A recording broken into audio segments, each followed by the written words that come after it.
मध्य Pradesh cabinet की बैठक आज बल्लभ आप बोलना कमांड दो सर।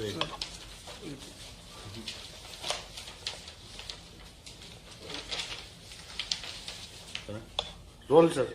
मध्य प्रदेश कैबिनेट की बैठक आज बल्लभ भवन में माननीय मुख्यमंत्री शिवराज सिंह जी चौहान की अध्यक्षता में संपन्न हुई, जिसमें अनेक महत्वपूर्ण निर्णय लिए गए। जैसा आप सबको विदित है कि शराब को हतोत्साहित करने में लगातार माननीय मुख्यमंत्री जी का प्रयास होता है और इस दिशा में वो काफी आगे बढ़ते भी हैं। 2010 से मध्य प्रदेश के अंदर आज तक कोई नई दुकान नहीं खोली गई, उल्टे बंद ही की गई। आपके ध्यान में आया होगा कि नर्मदा सेवा यात्रा के दौरान भी मध्य प्रदेश में 64 दुकानें माननीय मुख्यमंत्री जी के द्वारा बंद की गई थी। इस वर्ष की भी मदिरा नीति, जो आबकारी नीति आई है, मदिरा के सेवन को हतोत्साहित करने वाली ही आई है। अब प्रदेश में जितने भी अहाते हैं, सभी अहातों को बंद किया जा रहा है। कोई अहाता प्रदेश में चालू नहीं रहेगा। इसी तरह से जो शॉप बार थे, शॉप बार पर भी बैठकर मदिरा पीने की अनुमति थी, ऐसे शॉप बार भी सारे मध्य प्रदेश के बंद किए जा रहे हैं। अहाते भी बंद किए जा रहे हैं, शॉप बार भी बंद किए जा रहे हैं। मदिरा दुकानों केवल मदिरा की ही बिक्री की जाएगी। दुकानों पर बैठकर मदिरा पान की सुविधा भी अब प्रदेश में बंद हो जाएगी। अभिप्राय मेरा यह है कि शराब को हतोत्साहित करने की दिशा में सरकार ने बड़ा कदम उठाया है।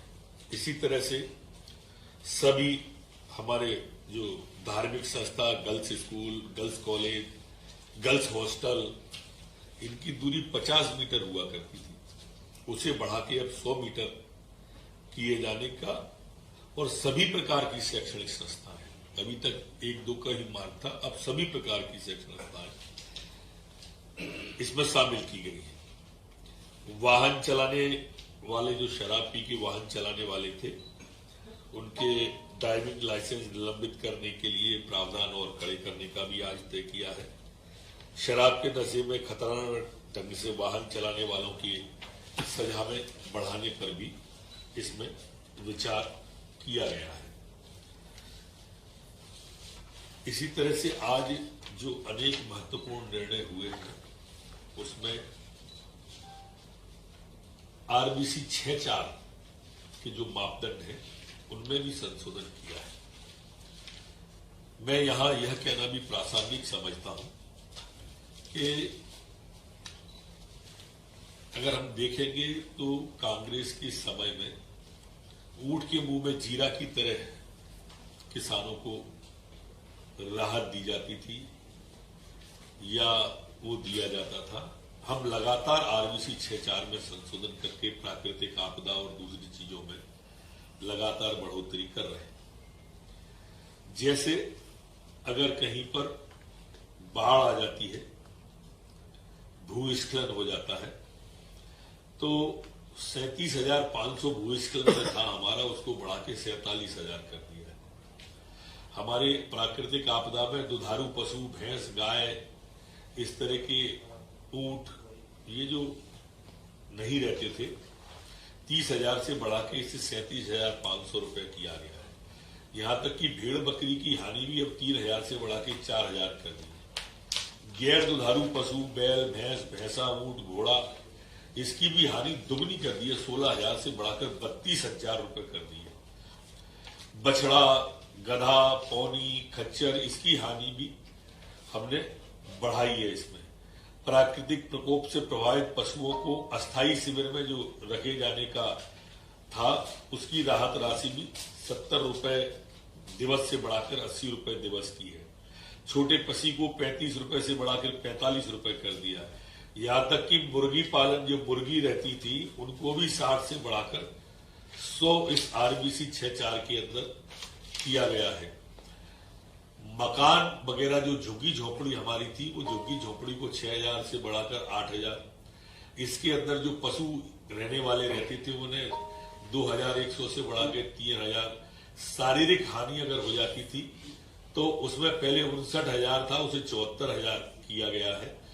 गंभीर जो हमारे बुनकर शिल्पी है उनको भी इसमें दिया है, नाव को दिया है, मछली तक के लिए इसमें राशि को बढ़ाया गया है और बड़ी राहत आज आरबीसी 6-4 के माध्यम से इसमें दी गई है। ग्वालियर के अंदर हमारी जो नवीन तहसील है वो अब ग्वालियर के अंदर मुख्यमंत्री जी परसों घोषणा करके आए थे। उस नवीन तहसील के सृजन को अनुमति कैबिनेट के द्वारा दी गई है। इस तहसील में 36 पटवारी हलके शामिल होंगे। नई प्रस्तावित तहसील का मुख्यालय ग्वालियर होगा और इसमें ग्वालियर लश्कर तहसील, मुरार और तहसील सिटी सेंटर की सीमाएं थोड़ी परिवर्तित होंगी। 8 पदों का सृजन भी इसके लिए किया गया है। कार्यालय गठन पर 60 लाख रुपए का आवर्ती व्यय और 644.14 रुपए का अनावर्ती व्यय भी होगा, उसको भी आज सहमति कैबिनेट के द्वारा दी गई है। हमारे सतना में जो मेडिकल कॉलेज है उस मेडिकल कॉलेज के लिए आज 150 MBBS की सीटों वाले महाविद्यालय के लिए 750 बिस्तरी चिकित्सालय स्वीकृत किया गया है। उसके संचालन के हेतु 1092 नियमित और 497 संविदा के पदों कुल 1589 के पदों के सृजन का प्रस्ताव आज कैबिनेट के द्वारा दिया गया है, पास किया गया है। इन पदों पर सृजन पर रुपए 72.88 करोड़ एवं 497 संविदा पदों पर 6.19 करोड़ का अनुमानित व्यय को भी आज स्वीकृति कैबिनेट के द्वारा की गई है। पदों की पूर्ति चरणबद्ध तरीके से की जाएगी।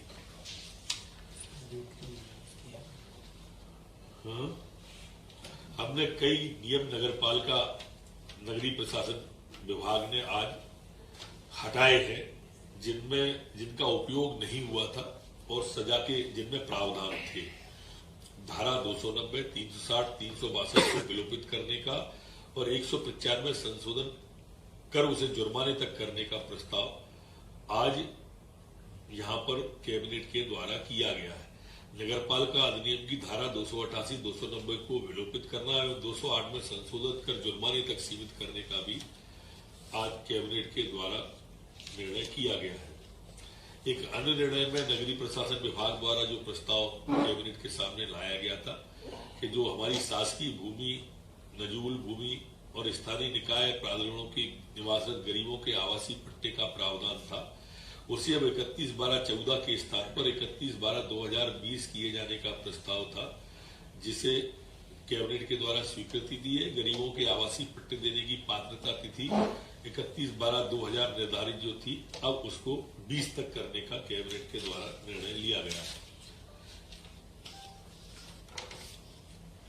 क्षतिग्रस्त मार्गों के सुदृढ़ीकरण के लिए आज 4160 करोड़ रुपए को बैंक ऑफ सैंक्शन से मुक्त रखे जाने का प्रस्ताव आया था, जिसमें हमारी जो सड़कें हैं 4738 किलोमीटर की सड़कों जो आवश्यक थी उनके लिए 4160 रुपए के अनुमानित व्यय को भी आज कैबिनेट के द्वारा स्वीकृति दी गई।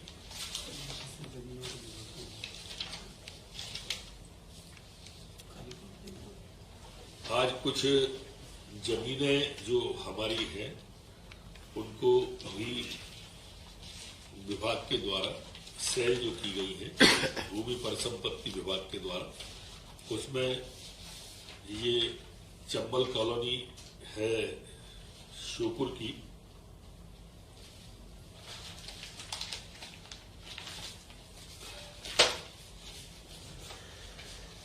चंबल कॉलोनी श्योपुर भोपाल के अंदर है। डीवी मॉल के सामने प्लॉट, डबरा के अंदर बस स्टैंड के शेष भाग की भूमि, पन्ना की डिपो पर संपत्ति, जबलपुर की चाटी ग्राम चाटी की भूमि, कटनी की ग्राम चाका की भूमि, ग्राम तिल माफी जिला सागर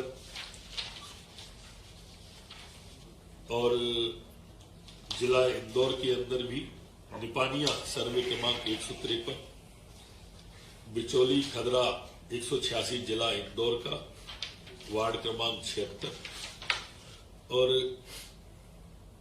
गायत्री नगर कटनी, इन संपत्तियों की अनुमति आज अलग अलग राशि में आई है। 100% राशि जमा करने के बाद में इनको दिए जाने का निर्णय कैबिनेट के द्वारा लिया गया है।